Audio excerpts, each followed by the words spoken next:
नमो हरिहंताणं नमो सिद्धाणं नमो वायरियाणं नमो वज्रायाणं नमो भुवे सौसाहुणं वन्दे तु सर्वसिद्धे ध्रुवमचलमनोमङ्गलिं पते वोचामि समय पाहुः केवली वणिदं नमः समय साराय स्वानुभूत्या चकासते चित्स्वभावाय भावाय सर्वभावान्तरचिदे जिन स्वानुभूति से खिरी मम स्वानुभूति मदिगिरी श्री विमल धारा जैन श्रुत आनंद अमृत से भरी समता प्रवाह भावती रागादि विकल्प तोरी के माँ सरस्वती प्रतिभाव वंदन दृष्टि निज में जोड़ी के दृष्टि निज में जोड़ी के। ग्रंथराज समयसार जी यहाँ विराजमान है। आचार्य कुंद देव की ये सुंदर अनुपम रचना है और प्रकरण अपना यहाँ चल रहा है वेद विज्ञान के लिए। कि वो महत्वपूर्ण गाथा है जो महत्वपूर्ण गाथा मुझे मेरा स्वरूप बताने वाली है। संपूर्ण द्वादशांगमयी जिनवाणी अपने आत्मा का परिचय करा देने के लिए ही है। इस द्वादशांगमयी जिनवाणी के माध्यम से त्रिकाली ध्रुव ज्ञायक भगवान आत्मा के स्वरूप को पहचानना है। आज तो हम थर्मामीटर की चर्चा करेंगे। 2 थर्मामीटर देंगे। किसके लिए? जानने के लिए, जांच करने के लिए, पहचान करने के लिए आखिर मैं कौन हूँ, आखिर मेरा क्या स्वरूप है। जहाँ जहाँ मैं पने की अनुभूति होती हो, जहाँ जहाँ ऐसा लगता हो कि ये मैं हूँ, वहाँ वहाँ अपने को ये थर्मामीटर लगा करके देखना है कि सच में ये मैं हूँ या नहीं हूँ। और जब हम वो थर्मामीटर लगा करके देखते हैं तो फिर वेद विज्ञान होता रहता है और असली बात तक पहुँचने के लिए हमारे को मार्ग मिलता है। मूल गाथा और पद्यानुवाद पढ़ के ही हम आगे बढ़ेंगे। गाथा पढ़ते हैं। में को कलु सोदो ममोणाण दंसण समगो कमीति दोत चित्तो संवेदे कयम नेवी मैं एक हूँ मैं शोध निर्मम ज्ञान दर्शन पूर्ण तितलीन निज में ही रहूं सब आश्रमों का क्षय करूं। द्रव्य स्वभाव के साथ में पर्याय की भी चर्चा। बड़ा सुंदर सुमेल है इस गाथा में। द्रव्य पर्याय का सुमेल है। द्रव्यार्थिक नय और पर्यायार्थिक नय एक का भी लोप नहीं है, दोनों की स्वीकृति है और बल द्रव्य स्वभाव का है। ऐसी गाथा है। पहली लाइन में द्रव्य दृष्टि से त्रिकाली ध्रुव भगवान आत्मा का कैसा स्वरूप है उसे बताया है, द्रव्य स्वभाव की चर्चा की है। दूसरी लाइन में पर्याय में आश्रमों से निर्वृत्ति की चर्चा की है। 2 हो गई। पहली लाइन में द्रव्य स्वभाव को बताया है। ऐसा भी कह सकता हूँ, पहली लाइन में बने बनाए भगवान को बताया है और दूसरी लाइन में उस भगवान बनने की प्रक्रिया को बताया है। तम मीठिदो तच्चित्तो सव्वे एदे खयम, सब क्षय को प्राप्त हो जाएंगे। उस विधि और प्रक्रिया को बतलाया है।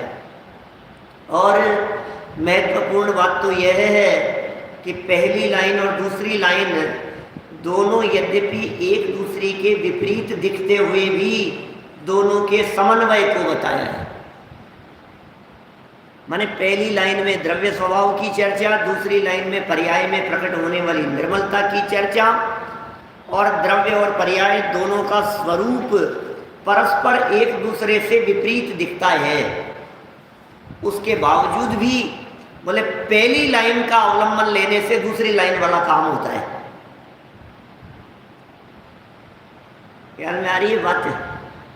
अजय भैया, पहली लाइन में जो बात कही, उस पहली लाइन में कही गई बात को जब ये जीव स्वीकार करता है, अपनी श्रद्धा के स्तर पर स्वीकार करता है, जय कुमार जी साहब, जब ये श्रद्धा के लेवल पर उस बात को स्वीकार करता है तो फिर पर्याय में माने अवस्था में उसके कर्म आश्रमों से निवृत्ति हो जाती है, उसके पूर्वबद्ध कर्म क्षय को प्राप्त हो जाते हैं। ये प्रक्रिया है। माने ये गाथा अपने आप में कितने सुंदर समन्वय को लेकर के बैठी हुई है। पहली बात कही, फिर दूसरी में अलग कही, फिर पहली और दूसरी में जो अलग अलग बात कही वे दोनों अलग अलग नहीं हैं, एक ही सिक्के के दो पहलू हैं, ऐसा कहकर के दोनों की एकता बता दी। एक को पूरब कहा, दूसरे को पश्चिम कहा, तो ये ऐसा नहीं है। ये तो हेड और टेल जैसा है। क्या बोले साहब ये तो दोनों अलग अलग हैं। बोले अलग अलग होते हुए भी एक ही सिक्के के दो पहलू हैं। इसी तरह से द्रव्य पक्ष और पर्याय पक्ष, ये दोनों पक्ष यद्यपि दोनों देखने पर एक दूसरे के विपरीत दिखाई देते हैं, लेकिन उसके बावजूद भी ये दोनों एक दूसरे के विपरीत नहीं है, क्योंकि दोनों मिलकर के परिपूर्ण वस्तु बनती है। द्रव्य स्वभाव त्रिकाल मुक्त आत्मा की बात करता है, और पर्याय की चर्चा में भी उसका अवलंबन लेने वाली पर्याय ये सादी अनंत काल तक जो भगवान बन जाएंगे उसकी बात कर रहा है। इसका मतलब आश्रमों से निवृत्ति का उपाय आश्रमों की तरफ देखना नहीं होता। आश्रमों से निवृत्ति का उपाय आश्रमों को छोड़कर त्रिकाली ध्रुव ज्ञायक आत्म तत्व को देखना होता है। तो बड़ी सुंदर मार्मिक गाथा है ये। और प्रश्न भी कैसा पूछा है शिष्य ने इसकी उत्थानिका में कि आश्रमों से निवृत्ति का उपाय बताइए। ये प्रश्न किया। आपको क्या करना है? अपना प्रश्न थोड़ी नहीं तो ले साहब, अपना थोड़ी ना प्रश्न आश्रमों से निवृत्ति का उपाय। अपने को क्या जानना है? अपने को तो ये बताओ नोट कैसे छापे जाते हैं। अपने को तो ये बताओ। आप लोगों की से यदि बात करें तो कहेंगे आप तो ये बतलाओ अच्छे से अच्छे भोजन के व्यंजन कैसे बनाए जाते हैं। वो तो फिर अपने को समझदारी वाली बात दिखती है। अब इसका क्या करना है अपने को? आश्रम से निवृत्ति। अरे भाई, आश्रम से निवृत्ति के उपाय की चर्चा माने सर्व दुखों के अंत की चर्चा। माने ये बात यदि दिमाग में बैठ जाए तो अपने दुख को मिटाने के लिए दुनिया में एक भी व्यक्ति को नहीं देखे, एक भी व्यक्ति के ऊपर दोषारोपण नहीं करे, एक भी व्यक्ति की टांग खींचने का प्रयत्न नहीं करे, एक भी व्यक्ति के सामने दीनता, हीनता और दरिद्रता की परिस्थिति नहीं बनाए। क्यों दीन, क्यों दरिद्र बनना, क्यों किसी के आगे हाथ फैलाना, क्यों किसी के आगे झुकना? तो एक ही बात है बस कि मेरे दुख के कारण भी अंदर है, और जहाँ दुख के कारण दूर होंगे वो सुख की उत्पत्ति भी भीतर ही होगी। ऐसी बात यहाँ कह रहे हैं। देखिए, गाथा पढ़ ली, गाथा का पद्यानुवाद भी अपन ने पढ़ लिया, और यहाँ ये कह दिया कि इस गाथा में सारे जनागम का सार भर दिया गया है और आत्मा के अनुभव की विधि बताई गई है। क्या विधि है आत्मा के अनुभव की? कि बोले पहली लाइन में जो आत्मा का पारमार्थिक स्वरूप बतलाया है उसमें ही स्थित होना, उसमें ही लीन होना, उसमें ही समा जाना, उसमें ही डूब जाना, ये ही एकमात्र अज्ञानजन्य समस्त आश्रमों के क्षय का एकमात्र उपाय है। हमने एकमात्र पर भी थोड़ा सा वजन दिया था, 1-2 दिन पहले आपसे कही थी, एकमात्र उपाय है। इसका मतलब इसके अलावा कोई दूसरा नहीं। एकमात्र का मतलब क्या होता है? साहब हमारे को यहाँ से मुंबई जाना है, साहब रास्ता तो बहुत खराब है, ईसरी से शिखर जी पहुँचना है, ऐसा लगाओ। ईसरी से हमारे को पारसनाथ तक पहुँचना है ना, शिखर जी तक पहुँचना है, मधुबन तक पहुँचना है ना। अब ईसरी से मधुबन तक पहुँचने के लिए हमने पूछा कि भाई ये रास्ता, बोले अरे ये रास्ता तो ये है लेकिन ये रास्ता खराब बहुत है। रास्ता खराब भी है और इस रास्ते में लूटमार भी बहुत होती है, इसलिए रात को इस रास्ते से निकलना ही ठीक नहीं है क्या। तो बोले एक काम करते हैं, किसी दूसरे रास्ते से चले जाते हैं। बोले दूसरा रास्ता ही नहीं है क्या, सिंगल वे है बस, दूसरा रास्ता ही नहीं है। तो कह रहे हैं दूसरा रास्ता ही नहीं है। आत्मा में स्थित होने के अलावा आश्रमों से निवृत्त होने का दूसरा रास्ता ही नहीं है। इसका मतलब यदि मैं इसको थोड़ा और अलग ढंग से खोल करके कहूँ तो मैं ये कह सकता हूँ कि आपने जो रास्ता माला का जाप करके समझ रखा है, आपने जो ये सोच रखा है कि तीर्थ वंदना के माध्यम से चला जाऊंगा, बोले रास्ता ही नहीं है, एक ही रास्ता है। कितनी पूजन करें, अच्छा कितने प्रवचन करें, नहीं करना तो कठिन काम है, कितने सुने ये बताओ, कितने प्रवचन सुने कि अपना काम हो जाए, कितने उपवास करें, कितने व्रत करें। निज आत्मा जाने नहीं अरे पुण्य ही करता रहे, तो सिद्ध सुख पावे नहीं संसार में फिरता रहे। क्या कह दिया, क्या करता रहे? पुण्य करता रहे। अब पुण्य करता रहे में सब लगा लीजिए, पहले कई बार किया आप लोगों के बीच में चर्चा, 1 की 10 बनाओ, 1 के 10 जैसे बनाते हो ना आप लोग बिजनेस में, फैक्ट्री में, 1 के 10 ऐसे ही कह रहे हैं यहाँ पर। क्या करना है? एक का पुण्य ही करता रहे। तो पुण्य ही करता रहे तो इसमें क्या प्रॉब्लम है आपको? कि नहीं प्रॉब्लम नहीं है हमारे को, कोई पुण्य ही करता रहे तो। प्रॉब्लम तो ये थी कि निज आत्मा जाने नहीं, यह प्रॉब्लम थी। बोले असली काम तो किया नहीं, ये प्रॉब्लम थी, निज आत्मा जाने नहीं। तो देखो भाई महाराज एक बात बतलाओ, हमारे को पूजन करना तो हमें समझ में आता है कैसे करेंगे, क्षेत्र की वंदना करने के लिए कहो तो हमारे को समझ में आता है कैसे करेंगे, उपवास करने के लिए कहो तो हमारे को समझ में आता है कि हमारे को रोटी नहीं खानी है, भोजन नहीं करना है, खाना पीना नहीं है, किस तरह से करेंगे समझ में आती है। अब लेकिन ये जो आप इसको तो मना कर रहे हो, पुण्य पुण्य कह करके हे कह रहे हो और कह रहे हो आत्मा को जानो। अब ये हमारे दिमाग में नहीं आता कि आत्मा को कैसे जाने। आप हमारे को कामचोर मत समझो, आप ऐसा मत समझो कि इतने समय से आचार्य देव कह रहे हैं और मैं काम नहीं कर रहा हूं, मैं कामचोर हूं, मैं टालम टोल कर रहा हूं, आत्मा को नहीं जान रहा हूं। मेरी प्रैक्टिकल प्रॉब्लम को समझो। आपने तो कह दिया कि 6 महीने में आत्मा का अनुभव हो जाएगा, 1-6 महीना तो उपदेश मेरो मानो रे, तो आपने तो कह दिया 6 महीने में हो जाएगा। और फिर हमें सुना भी थी कि 6 महीने की बात करते हो, 6 साल हो गए, 60 साल हो गए। अरे तो भाई बात सच्ची है आपकी, काम तो इतने से में हो सकता है, लेकिन 60 साल क्यों लग गए? जरा मेरे दिल की बात भी तो सुन लो मास्टर साहब। मैं सच में बहुत एक्टिव हूँ, बहुत भाग दौड़ करने वाला हूँ, बहुत मेहनती हूँ मैं, लेकिन आप ऐसा कह करके कि तुम्हारे से नहीं हो सकता, तुम इतना समय हो गया, ऐसा कोई होता है क्या? आत्मा को जाना नहीं हो, कहाँ लगे हुए हो, मंदिर की व्यवस्थाओं के अंदर लगे हुए हो तुम, पूजन पाठ भक्ति आराधना के अंदर लगे हुए हो तुम। नहीं भाई, मैं तो आत्मा को ही जानना चाहता हूँ, बट आत्मा को जानूं कैसे, ये मुझे पता नहीं। अमृतचंद्राचार्य देव को खबर लगी आपके दिल के परिणामों की। क्या उन्होंने आपके दिल में झांक करके देखा और उन्होंने कहा मैं बताता हूँ। आत्मा को कैसे जानना? बोले थर्मामीटर लगा। तो कहाँ कहाँ लग रहा है तुझे कि ये मैं हूँ?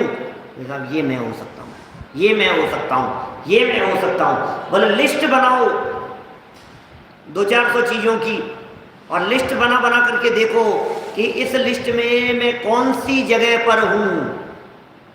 भेद विज्ञान एकमात्र ऐसा माध्यम है जिस माध्यम से पहुंचा जाता है मंजिल तक। प्रश्न पूछे गए आपसे और 4 ऑप्शन दिए गए और आपको सही जवाब नहीं आ रहा है, तो मंजिल तक पहुंचने का उपाय है भेद विज्ञान। रास्ता है ये। निहाल जी बाबू जी साहब 4 उत्तर दिए हैं और 4 उत्तर में से आपको यदि सही जवाब पता नहीं है तो आप भेद विज्ञान करते जाइए, एक एक के ऊपर दिमाग लगाते जाइए और एक एक को रिजेक्ट करते जाइए। रिजेक्ट करना माने भेद विज्ञान करना, उससे अलग कर देना। बोले ये तो नहीं हो सकता, बोले ये भी नहीं हो सकता, फिर ये, बोले ये भी नहीं हो सकता, क्या तो फिर क्या? बोले अब जो बचा है, बोले फिर तो यही होगा। समझ में आ गई बात? थर्मामीटर क्या काम करेगा बताएगा, मापदंड दे रहा है अपने को, ये मापदंड दे रहा है। ये लगा लिया आपने, ये लगा करके देखा, वो कहा ये नॉर्मल है और ये बुखार में है। देखे, मैं एक का विश्लेषण यहाँ चल रहा था, 2 थर्मामीटर देने वाले हैं अपने आप को पहचानने के लिए, वेद विज्ञान करने के लिए। वाक्य याद हो गया होगा सभी को और जाप करना भी शुरू कर दिया होगा। पटना बिहार से गोपाल जी भाई साहब क्या कह रहे हैं? देखो, मैं यह प्रत्यक्ष अखंड अनंत चिन्मात्र ज्योति आत्मा अनादि अनंत नित्य उदय रूप विज्ञान घन स्वभाव भाव वाला होने से एक हूं। वाह, कितनी बातें हैं यहाँ। मैं की चर्चा कर चुका था, यह की चर्चा कर चुका हूँ, यह प्रत्यक्ष की चर्चा कर चुका हूँ, स्वानुभव प्रत्यक्ष कहा, प्रदेश प्रत्यक्ष नहीं है। प्रदेश प्रत्यक्ष तो केवल ज्ञानियों के होता है, या तो अनुभव की प्रक्रिया की बात चल रही है। अखंड अनंत की बात भी हमने आपके बीच में की है। अब एक शब्द है चिन्मात्र ज्योति और दूसरा शब्द आया है साथ में अनादि अनंत। ये वो 2 फॉर्मूले हैं जिन फॉर्मूलों को लगाने पर हम हकीकत तक पहुंचेंगे।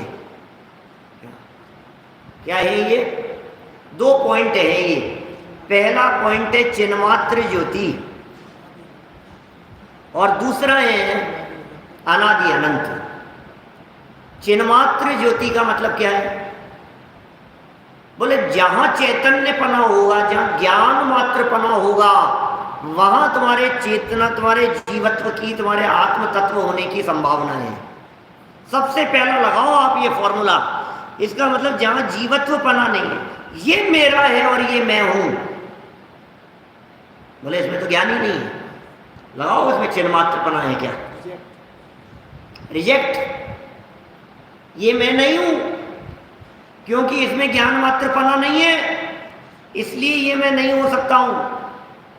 तो फिर अन्य पुद्गल द्रव्यों पर लगाओ, ये तो मैं हूं। कहता भी यही जीव इस प्रकार की बातें, ये ऐसा कहता है कि इनमें और मेरे में कोई फर्क नहीं है क्या? मेरे से यदि मोबाइल छीन लिया तो मैं मर जाऊंगा। आजकल के बच्चों के डायलॉग होते हैं इस तरह के। क्या बोले मोबाइल है तो मैं हूं और मोबाइल नहीं है तो मैं नहीं हूं। देखो घर घर के हाल हम तो सुनते हैं दुनिया भर में लोगों से। मोबाइल बिना भी जीना क्या ऐसा है? ऐसा है ना कुछ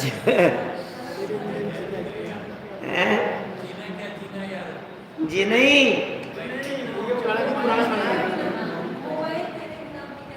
मोबाइल तेरे बिना भी क्या जीना, ऐसा। इसको ऐसा लगता है मोबाइल के बिना तो जिएगा कैसे? मोबाइल के बिना तो जिंदगी नहीं है। एक दिन यदि मोबाइल नहीं हो तो ऐसा फील होता है जैसे पता नहीं आज तो क्या हो गया। क्या घर छूट जाए लेकिन मोबाइल नहीं छूटे। क्या 97 के पहले लोग बात कैसे जीते थे? पता नहीं 97 के पहले कैसे जीते थे, पता नहीं। मोबाइल पास में नहीं हो तो खाना नहीं खाता, मोबाइल पास में नहीं हो तो कुछ नहीं।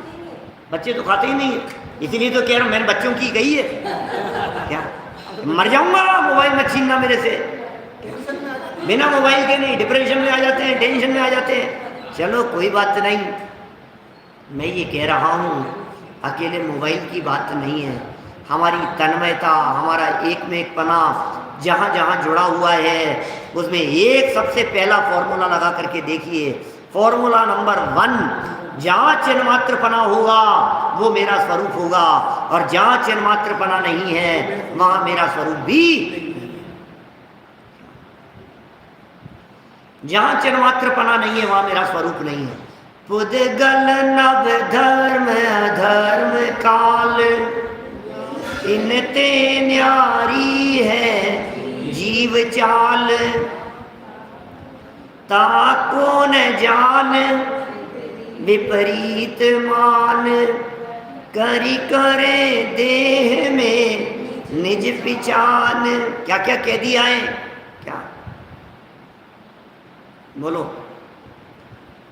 पुद्गल नभ धर्म अधर्म काल, क्या इनते न्यारी है जीव चाल। क्यों? क्योंकि मैं कैसा हूं, तो वो तीसरी ढाल में बतलाया, चिन्ह मूरत बिन मूरत अनूप। मैं चिन्ह मूरत हूं, और ये कैसे है? ये चिन्ह मूरत के बिना है, ये पौद्गलिक है। अब शरीर में हूं या नहीं हूं, संयोग में हूं या नहीं हूं, जहां जहां लगाना हो आपको। ऐसा पुद्गल से भेद विज्ञान की क्या, अरे पुद्गल में तो अपनापन मान के बैठा है, इस पुद्गल के रूप पर ही तो ये जीव मोहित होकर के कह रहा है कि यही तो मैं हूं। पुद्गल पुद्गल के पीछे ही तो ये पुद्गल बना हुआ घूम रहा है। जितना इसका राग द्वेष मोह तन्मयता हो रही है, ये सब पुद्गल पुद्गल के पीछे हो रही है। जो गोरा काला दिखता है, चाम मोटा पतला होना जिसका काम, मेरा तो सब शरीरों से रहित आत्मा है भाई। तो सबसे बड़ी भूली यही है कि तन से तन्मयता हो रही है, देह के प्रति नेह हो रहा है, मैंने पर में परायापन नहीं है। ये इस जीव की सबसे बड़ी भूल है। तो पहली इस वाक्य ने, इस चिन्मात्र ज्योति ने हमसे भेद विज्ञान कराया पर पदार्थों से। हमें पर पदार्थों से भेद विज्ञान कराकर हमारा अपनापन पर पदार्थों के साथ में तोड़ा दिया कि साहब अब तो ठीक है, अब तो ये सब मैं नहीं हूं, लेकिन अब जो बचा वो तो मैं हूं। अभी इसमें और भी बातें लगाई जा सकती है, नीचे उतरकर भी चर्चा करेंगे। जब अन्य द्रव्यों की भी बात करेंगे वहाँ भी बात कर सकते हैं। और यहाँ भी मैं आपसे ये कह सकता हूँ कि ये अपने आप को शरीर मान करके बैठा है। इतना ही नहीं, अपने आप को धर्म द्रव्य मान करके बैठा है, अपने आप को अधर्म द्रव्य मान करके बैठा है, अपने आप को आकाश द्रव्य मान के बैठा है, अपने आप को काल के स्थान पर मान रहा है। बोलो बोलो क्या करें? मैं तो, मुझे पहचानना है अपने आप को। मुझे ज्ञान मिला है, मुझे चैतन्यपना मिला है, मुझे सोचने विचार करने की शक्ति मिली है अवनीश भाई। तो मुझे तो अपने आप को पहचानना है, आत्मा की खोज करनी है। और उस आत्मा की खोज करनी है जिस आत्मा की खोज पूरी हो जाने पर मुझे सम्यक दर्शन की प्राप्ति हो, अनुभव हो, अतीन्द्रिय आनंद की प्राप्ति हो। उस आत्मा की तलाश की चर्चा चल रही है। यहाँ चिन्मात्र ज्योति विशेषण कह करके मुझे पृथ्वी कायिक नहीं तलाशना है कि इसमें जीवत्वपना कैसे सिद्ध होगा। मुझे जल कायिक अग्नि कायिक ये जीव है या नहीं है, अरे उनके जीवत्व पने से मेरा प्रयोजन सिद्ध नहीं होता। यहाँ तो जिससे मेरा प्रयोजन सिद्ध होता है वहां तक पहुंचना है।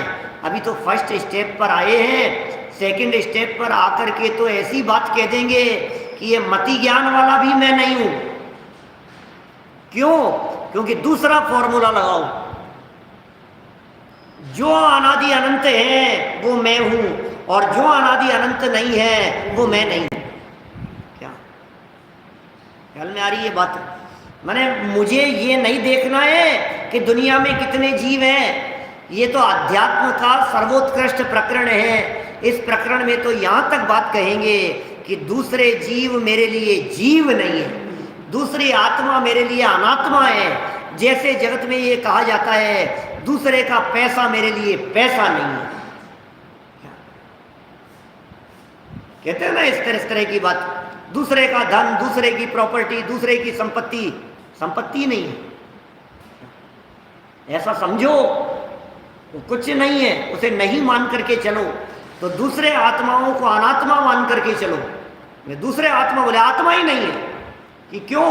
क्योंकि उनका आत्मपना, उनका जीवत्वपना, उनका सुख स्वभावीपना, उनकी अनंत गुण धर्म शक्तियां वे मेरे किसी काम की नहीं है। तो फिर बोले मेरा ज्ञान ही मेरा है। अच्छा, आपका ज्ञान ही आपका है, तो आपका कौन सा ज्ञान है? बोले मति ज्ञान। बोले तो छूट जाने वाला है, मैं क्या दम है? ये मेरा स्वरूप नहीं है मति ज्ञान। ये साहब अनादिकाल से आज तक मेरे साथ रहा है, ये मति ज्ञान कभी छूटा नहीं है भाई साहब। मति ज्ञान तो अनादिकाल से मेरे साथ में रहा है। मति ज्ञानावरण कर्म का क्षयोक्षम रहा है। ये तो मेरा साथी है कि तेरा साथी तो मिथ्यात्व भी था जो अनादिकाल से नहीं छूटा था। क्या मिथ्यात्व अनादिकाल से है लेकिन अनंत काल तक नहीं है। कषाय अनादिकाल से है लेकिन अनंत काल तक नहीं है। राग द्वेष विभाव भाव अनादिकाल से है लेकिन अनंत काल तक नहीं है। अनादि अनंत का थर्मामीटर लगा करके देखना। राग में नहीं हूं, कषाय में नहीं हूं, विभाव भाव में नहीं हूं, ज्ञान तो हूं, मति ज्ञान तो हूं साहब कि नहीं था तो सही लेकिन रहेगा नहीं, रहेगा नहीं, इसलिए मेरा स्वरूप नहीं है। तो फिर जो परमानेंट रहेगा वो मेरा स्वरूप होगा। बोले केवल ज्ञान तो परमानेंट रहेगा ना? केवल ज्ञान तो परमानेंट रहेगा कि नहीं? अनंत काल तक रहेगा ना? कि हाँ केवल ज्ञान तो परमानेंट रहेगा भैया अनंत काल तक। तो फिर वो मेरा स्वरूप है कि वो अनंत तो है लेकिन अनादि नहीं है। सुनो जरा इन दोनों थर्मामीटर की विशेषता को बतलाता हूं। पहला थर्मामीटर चिन्मात्र ज्योति वाला थर्मामीटर हमें समस्त पर द्रव्यों और पर पदार्थों से भिन्न करता है। पहला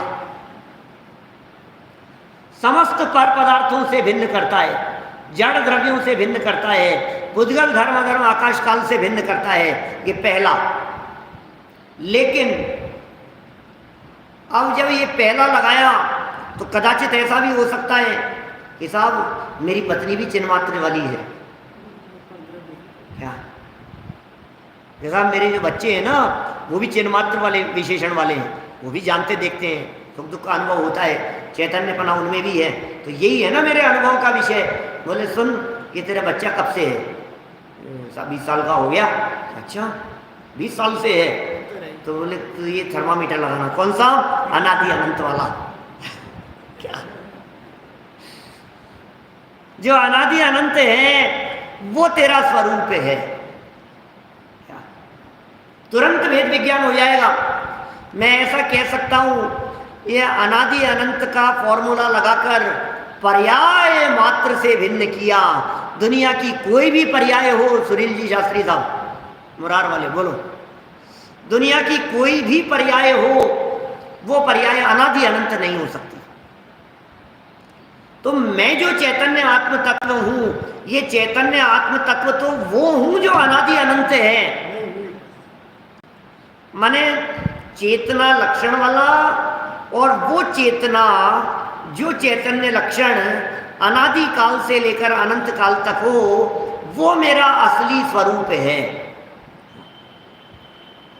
वो असली स्वरूप है, मूल स्वरूप है। उसे पहचानना है, यहाँ उसे पकड़ना है। लोग पूछते हैं पंडित जी सामायिक में क्या करें, लोग पूछते हैं पंडित जी इसमें क्या करें, ध्यान में क्या करें। पंडित जी ध्यान में क्या चलना चाहिए, पंडित जी चिंतन कैसा होना चाहिए। अरे ये चिंतन है, ध्यान माने 73वीं गाथा, ध्यान माने 14वीं गाथा, ध्यान माने 6ठी 7वीं गाथा, ध्यान माने 186वीं गाथा, ध्यान माने 49वीं गाथा। ये गाथाएं हैं कुछ, ध्यान माने 38वीं गाथा। ये है ध्यान। बस इनकी विषय वस्तु को अपने आप में घुमाओ। आखिर ध्यान में उपयोग को एकाग्र करके किया क्या जाता है? वेद विज्ञान करते हुए अपने आत्म स्वभाव का अवलंबन लेने का प्रयत्न किया जाता है। क्या वेद विज्ञान जो है ना, ये भेद विज्ञान अनुभव के लिए भी है, और यही भेद विज्ञान केवल ज्ञान तक के लिए है। क्या समझ में आई क्या बात? यही भेद विज्ञान केवल ज्ञान तक के लिए है। बोलो, 38वीं भी तो बोली मैंने, अभी कही तो थी मैंने, 38वीं गाथा बोला था ना मैंने। क्या दोबारा सुनना। और फिर यदि कदाचित ऐसे बोलते हुए कोई एकाध गाथा का नंबर नहीं बोल पाए तो कोई ऐसा मत समझ लेना कि वो नहीं है, उन सबको भी उसमें शामिल समझ लेना। क्या 38वीं बोला था मैं, वापस रिपीट सुन करके देखना। तो क्या करना है? अरे नहीं बोल पाए तो नहीं बोल पाए। पता है, मैं विचार कर रहा था, कल रात्रि के चिंतन की बात कर रहा हूं मैं। जब किसी का नाम लेकर के बोला जाता है ना, क्या 4 व्यक्तियों का नाम लिया और एक का नहीं लिया, और 4 का नाम लेकर के जिसका नहीं लिया वो अंदर में फील करने लगता है, मेरा नाम ही नहीं लिया, मैं लिए बोला ही नहीं। क्या हमारे महाविद्यालय में विद्यार्थी, कल वहाँ समारोह था, आयोजन था, तो वो विद्यार्थी सब अध्यापकों का नाम ले रहे थे, सबका नाम ले रहे थे। एक ने जैसे सबका नाम लिया, मेरा नाम नहीं लिया। क्या तो मैं तुरंत फॉर्मूला लगाया। क्या लगाया कि इसने कहा ना आदि सभी अध्यापक, तो मेरा ध्यान उसकी तरफ क्यों नहीं जा रहा है कि आदि में मैं आ गया। क्या लेकिन देखो, मैं तो फॉर्मूले निकालता रहता हूँ सुखी होने के। हाँ बोला था बहुत लोग, अब जो भी है उससे कोई मतलब नहीं है मुझे, तो उससे क्या करना है उसका। मैं तो सिर्फ ये कहना चाह रहा हूँ कि जब ये कह दिया मैंने, 4 लोगों का सामने सभा में बैठे हुए का नाम ले लिया, 5वां व्यक्ति सोचता है यार तो मेरा नाम ही नहीं लेते, ये तो मेरा नाम ही नहीं लेते, इन्होंने तो मेरे बारे में कहा ही नहीं। अरे उन्होंने वाक्य में कहा था निहाल जी, बाबू जी, अजय जी, विजय अंकल, सोहानी जी, इन सब का, अरुण जी, इन सब का बहुत बहुत सहयोग रहा है, आदि सभी लोगों का बहुत बहुत धन्यवाद। अब मास्टर साहब सोच रहे मेरा नाम तो लिया ही नहीं, मैंने भी बहुत मेहनत की थी यहाँ काम करने में। अरे भाई तुमने की थी तो हमने कह दिया ना कि सब नहीं ले पाए, कई छूट गए होंगे, जो छूट गए होंगे उनको छोड़ने का अभिप्राय नहीं है, इसलिए आदि शब्द का प्रयोग किया है। तुम अपने आप को आदि में क्यों नहीं समा लेते हो? क्या लेकिन समस्या ये है कि जय कुमार जी साहब, जब आपका नाम लिया जाता है तो लगता है मेरा नाम लिया, और जब मैंने कहा कि भाई सभी मुमुक्षुओं की बात है तो लगता नहीं कि मेरा नाम लिया। जब ये कहा कि सभी आत्मार्थियों के लिए ये बात है तो आपको लगता नहीं है कि मेरे लिए कहा जा रहा है। दिलीप भाई शाह बोलो, नरेंद्र बाकलीवाल जी साहब, नरेंद्र बाकलीवाल जी बोला तो लगता है मेरे लिए कह रहे हैं, और हमने कहा अरे आत्मार्थियों, अरे भव्य जीवों, तो आपको फीलिंग में नहीं आता है कि मुझसे कहा जा रहा है। बस ये जो सर्वनाम में जो शब्द कहे जाते हैं उनमें यदि हम फीलिंग करने लग जाएं तो सब काम हो जाए। बस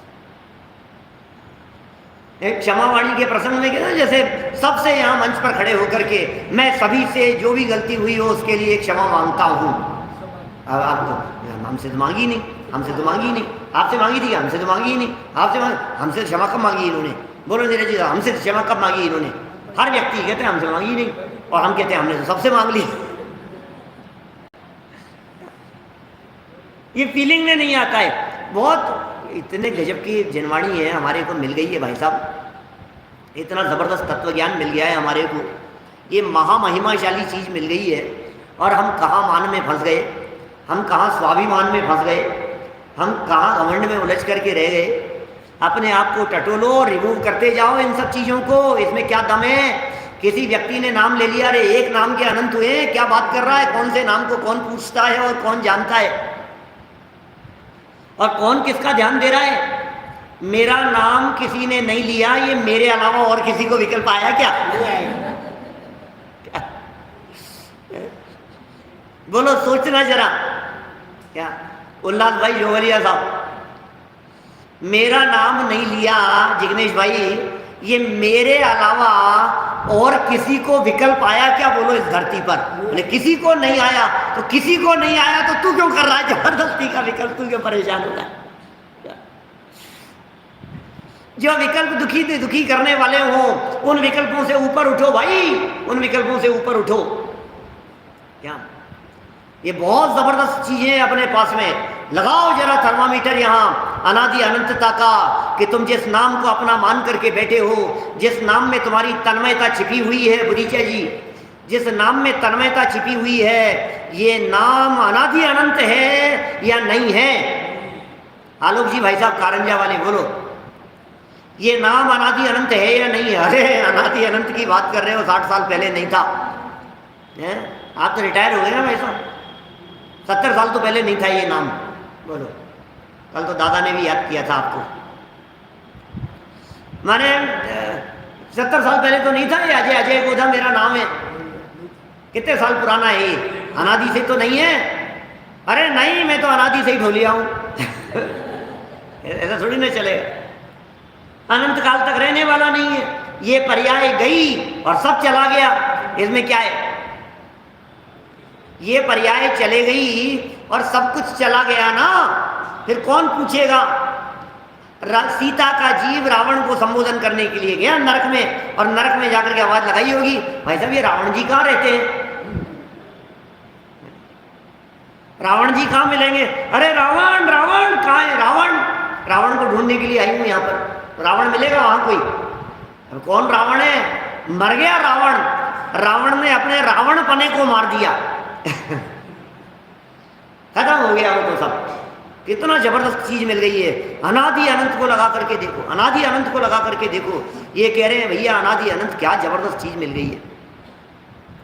ये अनादि अनंत कितनी जबरदस्त पावर मिल गई है। ये अनादि अनंत आपके रोना बंद कर देवे, ये दुखों का रोना मिट जाए। ये किस बात का रोना है बता तो सही, किस बात का रोना है? गाड़ी नहीं है, कितनी बार कह दिया आम नहीं ला रहे हैं बाजार से, इस बात का ही रोना है। ये कल आ जाएंगे। अनादि अनंतता के पीरियड में तूने कभी आम खाए नहीं है क्या? क्या क्या है, किस बात का रोना है? मुझे यही समझ में नहीं आता है। छोटी छोटी बातों को लेकर के रोता रहता है ये घर गृहस्थी में। आप जरा अपनी प्रॉब्लम्स, जिन प्रॉब्लम्स को लेकर के रो रहे हैं, धर्मचंद जी साहब, अब आपका नाम ले लिया तो अकेले आपकी बात नहीं कह रहा हूं, सबकी बात कह रहा हूं। हम लोग जो अपनी छोटी छोटी सी प्रॉब्लम्स को लेकर के रो रहे हैं, जरा ये देखो कि वो प्रॉब्लम्स कितनी बड़ी है। छोटे से बच्चे को नहीं कहते बस इतनी सी बात कि तुझे चॉकलेट नहीं मिली, क्या कर रहा है यार, तुझे बहुत सारी दिला देंगे, क्या बात कर रहा है, इतनी सी बात के अंदर रो रहा है। आप कहते हैं इतनी सी बात में, इसमें क्या दम है कि इन्होंने ये कह दिया, क्या बात कर रहा है, इन्होंने डांट दिया तो क्या हो गया? तेरे को मम्मी कितना प्यार करती है वो नहीं दिखता है तेरे को? तेरे को ये उस दिन की बात याद नहीं है कि तेरे को कितना प्यार किया था? उस दिन की बात नहीं, तेरी कितनी तारीफ की थी? तू इस बात को लेकर के बैठा हुआ है, रो रहा है इतनी सी बात को लेकर के। परमानेंट देखो जरा, मैं इसके लिए हमेशा नदी के प्रवाह का उदाहरण देता हूं। मैं क्या, नदी के प्रवाह में उछलने वाली लहरें और लहरों में आने वाली गंदगी, नदी का प्रवाह ये तो है त्रिकाली ध्रुव आत्मा, और उस त्रिकाली ध्रुव आत्म तत्व में उठने वाली जो तरंगे माने जो पर्यायें हैं वो है लहरें, और उस लहर में किसी लहर में आने वाला कोई कचरा, ये है पर्याय में दिखाई देने वाली विकृति। तीन चीजें हो गई यहां, तीन बातें हो गई। आइए जैन साहब, नंबर 1 नदी का प्रवाह, तो प्रवाह पने की दृष्टि से बात करो क्या, तो प्रवाह पने की दृष्टि से यदि बात करें तो मैं कैसा हूं? बोले अनादि अनंत। बोले गंगा नदी कब से बह रही है? बोले अनादि काल से। बोले कब तक बहती रहेगी? बोले अनंत काल तक। बोले कभी सूख जाएगी क्या? कि कभी नहीं सूखेगी। ये हिमालय वाली गंगा मत मानना, पद्म सरोवर से निकलने वाली गंगा नदी की बात कर रहा हूं। क्या पद्म सरोवर से निकलने वाली जो गंगा नदी है वो अनादि काल से निकल रही है और उसका जल बह करके लवण समुद्र में मिल रहा है, अनंत काल तक मिलता रहेगा, कभी नहीं सूखेगी। ये अनादि अनंत प्रवाह की दृष्टि से देखो तो मैं ऐसा न कालेन खंडयामी, इसका नाम है अनादि अनंत, न कालेन खंडयामी। द्रव्य से खंडित नहीं होता, क्षेत्र से खंडित नहीं होता, काल से खंडित नहीं होता, भाव से खंडित नहीं होता, ऐसा चैतन्य तत्व। तो अनादि अनंत ये प्रवाह नंबर 1। नंबर 2, इस प्रवाह में उठने वाली तरंगे, इस प्रवाह में, नदी के प्रवाह में उठने वाली लहरें, ये लहरें क्या है? ये क्षण क्षण में उत्पन्न होने वाली पर्यायें, ये है लहरें, ये उठती रहती है। तरंग उठी, मिट गई, उत्पन्न हुई, नष्ट हो गई, उत्पन्न हो गई, नष्ट हो गई। ये उत्पाद व्यय, उत्पाद व्यय, उत्पाद व्यय। और ये कब से चल रही है कि वहां से लेकर के वहां तक पूरे प्रवाह क्रम में उत्पाद व्यय ही संयुक्ता। सिद्ध भगवान भी उत्पाद व्यय सहित नजर आएंगे। ऋक्कम 8 गुणा किंचुणा चरम देह दो सिद्धा लोयज्ञा उत्पाद व्यय ही संयुक्ता। सिद्ध भगवान है, उनमें भी उत्पाद व्यय। हाँ, ये तरंगे तो हमेशा उठती रहेगी, लहरें तो उठती रहेगी।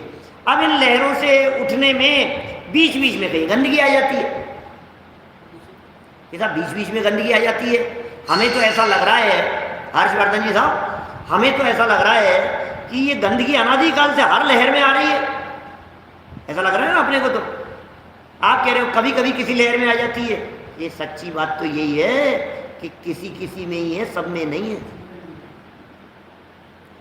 आत्मा के अनंत गुणों की प्रति समय अनंत पर्याय हैं। क्या? आत्मा के अनंत गुणों की प्रति समय अनंत पर्याय हैं और प्रति समय उत्पन्न होने वाली उन तरंगों में कुछ पर्याय ऐसी है, कुछ गुणों की जिनमें विकृति है, बस, बाकी में नहीं है।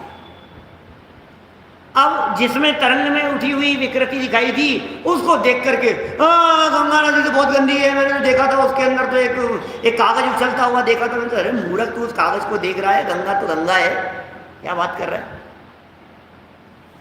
इस गंगा की बात कर रहे हैं यहाँ। लगाइए, ये अनादि अनंत हूं मैं। किसी व्यक्ति ने गाली दे दी, वो जानता ही नहीं है तुम कौन हो। जिसे गाली दी है वो तो मिट जाने वाला है, गाली देने वाला भी मिट जाने वाला है, और गाली भी देने के बाद में मिट गई और ये उसे अमिट बना करके यहाँ माथे पे छाप करके रखता है कि इसने मुझे गाली दी थी।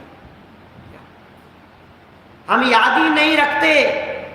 किसी व्यक्ति ने हमारे को ये कह दिया कि आपके बारे में बुरा भला कह रहे थे, भूल गए हम उसको, हमें याद नहीं रखेंगे उसको। उसे तो लड़ना तो है ही नहीं। क्या उलझना नहीं है सीखना, सुलझना सीखना है। सामने वाला कितने भी लड़ने के लिए आए, हम ही नहीं लड़ेंगे तो लड़ ले, अकेला कैसे लड़ेगा? हमें लड़ना ही नहीं है। ये जनवाणी क्या सिखा रही है हमारे को? लड़ना नहीं है सीखना, नहीं लड़ना सीखना है। उलझना नहीं है सीखना, सुलझना सीखना है। उलझना सीखना ही नहीं है हमारे, हमें उलझना ही नहीं। दुनिया फंसाने की चेष्टा करेगी लेकिन हम नहीं फंसेंगे, दुनिया उलझाने की चेष्टा करेगी लेकिन हम नहीं उलझेंगे, दुनिया उकसाने की चेष्टा करेगी लेकिन हम सहज रहेंगे। क्या कैसे रहेंगे? चिन्मात्र ज्योति लगा करके रहेंगे। और क्या करेंगे? घर पहुंचे और दीवार में दरार पड़ गई, पता नहीं क्या हुआ है, पीछे वाला ठोक रहा था ठक ठक ठक और दरार पड़ गई। अब क्या करूं? जैसे मेरे ऊपर दरार पड़ गई है, ऐसे यहाँ चली हो दरार। नई गाड़ी खरीद करके लाया अभी 15 लाख की, क्या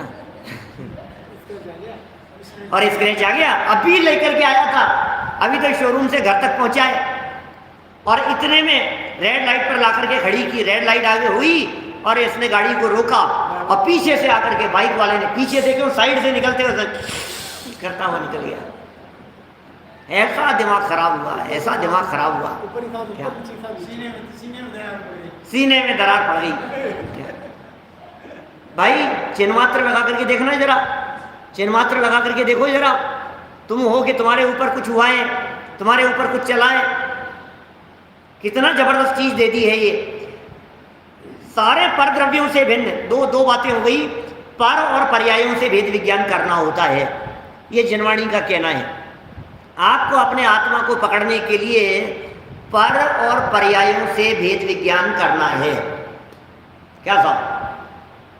भेद विज्ञान, जैसे जो विषय है ना परम शुद्ध निश्चय नय का विषय, वहां तक पहुंचना है अपने को। अरुण जी वैसा परम शुद्ध निश्चय नय के विषय तक पहुंचना है। अब उस परम शुद्ध निश्चय नय का जो विषय है, क्या ये हमारे संजय जी क्या कह रहे हैं विदिशा वाले कि जिस गाड़ी के ऊपर दरार पड़ गई ना, क्या तब तो ऐसे लगी ऐसे दरार पड़ गई। अभी ये गोल्ड वाले हैं, ये कह रहे सोने पे दरार पड़ गई तो क्या हुआ? बोले कोई फर्क नहीं पड़ता। अब हमारी दृष्टि तो सोने पर है। देखो भाई एक बात बतलाऊं संजय जी भाई साहब, ऐसा है जिसकी दृष्टि सोने पर होगी ना उसे तो फर्क नहीं पड़ेगा, और जिसकी दृष्टि आभूषण पर होगी ना उसे जरूर फर्क पड़ेगा। सोने का सोनापना अनादि अनंत है और आभूषणपना वर्तमान पर्याय है। आभूषण में अनादि अनंतपना नहीं है, इसलिए आभूषण को यदि अपना मान लिया तो मारा गया, और दृष्टि यदि गोल्ड पर है तो मुझे तुझे कोई दुखी नहीं कर सकता। ऐसा है स्वरूप। क्या कह रहे हैं? ये बड़ा बड़ा गजब का स्वरूप है भाई साहब। आप क्या देख रहे हो? आप वस्तु को मूल स्वरूप से देख रहे हो कि उसकी अवस्था से देख रहे हो? आप अपने चैतन्य आत्म तत्व को मूल स्वरूप से देख रहे हो या वर्तमान अवस्था से देख रहे हो? बोलो। आप यदि आप वर्तमान अवस्था से देख रहे हैं तो इसका मतलब है आप अनादि अनंत नहीं देख रहे हैं उसे, और अनादि अनंत नहीं देखने वाले वो दुखी हुए बिना नहीं रहेंगे, क्योंकि यहाँ तो सुखी होने के फॉर्मूले में अनादि अनंतता लगाया है। आपने सुखी होने के फॉर्मूले में अनादि अनंतता का प्रयोग नहीं किया, फिर आप कह रहे हो कि मैं दुखी हूं, तो तुम्हें दुखी होने से कौन बचाए? आपको यदि सुखी होना है तो आपको ये दो फॉर्मूले लगाने ही पड़ेंगे, और जिसने ये भेद विज्ञान कर लिया इन दो बातों के आधार पर, जिसने ऐसा भेद विज्ञान कर लिया, अब कोई राक्षस भी उतर करके आ जाए, कोई व्यंतर उतर करके आ जाए इसे दुखी करने के लिए, बोले दुखी नहीं कर सकता। बोले जान से मार दूंगा तुझे, मार दे, मैं मरता ही नहीं हूं, मैं अनादि अनंत हूं, क्या मारेगा? देखो फिर बात कहता हूं, दूसरी तरह से कहता हूं, दूसरे एंगल से बात कहता हूं। अभी है अपने पास में 2-3 मिनट, ये इन्हीं दो फॉर्मूले की बात कहता हूं। कोई व्यक्ति आपकी चीज छीन करके ले जा रहा है, बनारसी दास जी ने क्या सोचा होगा बोलो? जब घर में आए हुए चोरों की हेल्प करी, बनारसी दास जी ने सहयोग करके उनको निकाल दिया, बोरी उठवा करके। आपके यहाँ चोरी करने के लिए कोई व्यक्ति आए और आप बहुत उदारता से उसे कह दोगे अरे यार तुम्हें जो चाहिए वो ले जाओ, मुझे कोई फर्क नहीं पड़ता है, कि कब कह सकते हो? जब आप उद्गल को अपना नहीं मानते हो, जब आपने चिन्मात्र ज्योति का प्रयोग किया है तब होगा ऐसा। माने चिन्मात्र ज्योति के प्रयोग के बिना ऐसा नहीं हो सकता। चलो ठीक है, ये तो लगा लिया। अब सामने वाला ये कह रहा है कि तुम्हारी वस्तु नहीं छीन रहा हूं, तुम्हें जान से मार रहा हूं। अब क्या करोगे बोलो? अब आपके चिन्मात्र ज्योति वाला काम नहीं आएगा यहाँ, या आपको दूसरा लगाना पड़ेगा जिसका नाम है अनादि अनंतता। अब जिसको संयोगों के बिछुड़ जाने की परवाह नहीं और जिसको जान जाने की तकलीफ नहीं, ऐसे व्यक्ति को दुनिया में कोई आदमी दुखी करके बताओ। आपका चश्मा छीन लूंगा, दुखी हो जाओगे। आपका मोबाइल छीन लिया, आप दुखी हो जाओगे। आपके साथ में मारपीट की, दुखी हो जाओगे। आपके साथ में लूटमार करके चला गया, आपका सोना चांदी चैन अंगूठी छीन करके ले गया, आप दुखी हो जाओगे। ज़्यादा से ज़्यादा क्या करेगा सामने वाला व्यक्ति? कि जान से मार देगा। इससे ज़्यादा तो कुछ नहीं कर सकता है। कि मार दे, अब मैं मरने वाला नहीं हूं क्योंकि मैं अनंत काल तक जिंदा रहने वाला तत्व हूं। अब ऐसे व्यक्ति को कौन दुखी करे? बोलो, ख्याल में आ रही है क्या?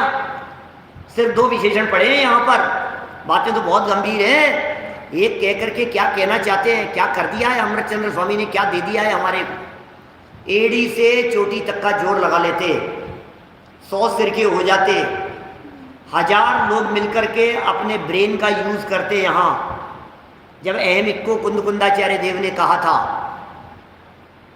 जब कुंद स्वामी ने आश्रमों से निवृत्ति के उपाय में अहम इक्को कहा था, तो 1000 सिरके होकर के लाखों करोड़ों लोग मिलकर के भी ऐसा अर्थ निकालने का प्रयत्न करते तो ये अर्थ नहीं निकल पाता। ये अमृतचंद्र आचार्य देव हैं जो कुंदाचार्य देव के हृदय में बैठ करके ऐसे रहस्य निकाल रहे हैं। सोचो जरा, कितना बुद्धिमान मानते हो आप अपने आप को। आप अपने आप को कैसा समझते हो? मैं तो बहुत रहस्य निकालता हूं, मेरा चिंतन बहुत अच्छा है, मैं तो मर्म निकालना आता है मेरे को। कैसे निकालूंगा, क्या करूंगा, क्या करोगे, क्या निकालोगे तुम?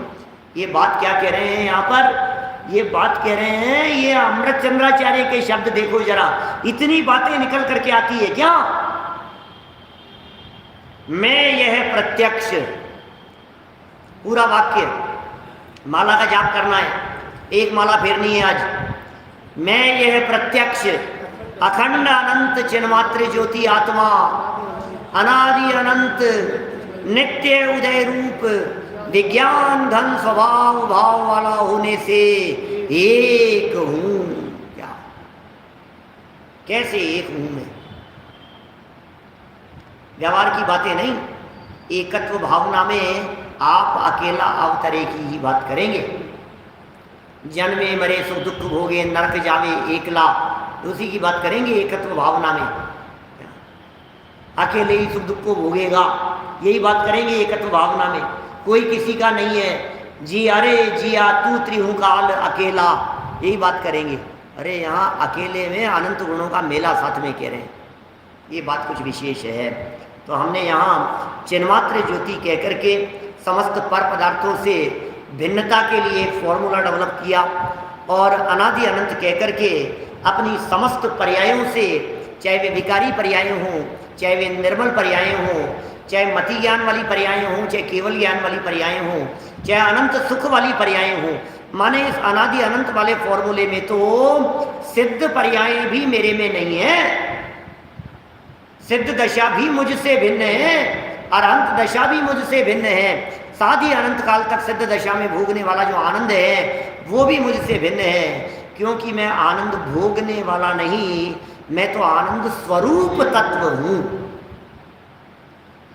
मैं सिद्ध अवस्था को प्राप्त करूं ऐसा नहीं हूं, मैं तो बना बनाया सिद्ध हूं। ये बातें यहाँ इन फॉर्मूलों के माध्यम से कही है। हम सब इनको अपनी डे टू डे लाइफ में, रूटीन लाइफ में, अपने चिंतन में, भेद विज्ञान के अभ्यास में यदि अप्लाई करेंगे तो निश्चित ही सच्चे सुख की उपलब्धि हुए बिना नहीं रहेगी। हम सब ऐसे सच्चे सुख को प्राप्त करें और अल्पकाल में परिपूर्ण अवस्था को प्राप्त कर अनंत अनंत अनंत काल तक आनंद भोगते रहें। इसी भावना से बात को विराम देता हूं। निज निधि निज में बताई यह अनंत उपकार है, उसके लिए जिन वाणी माँ को वंदना शत बार है। वंदे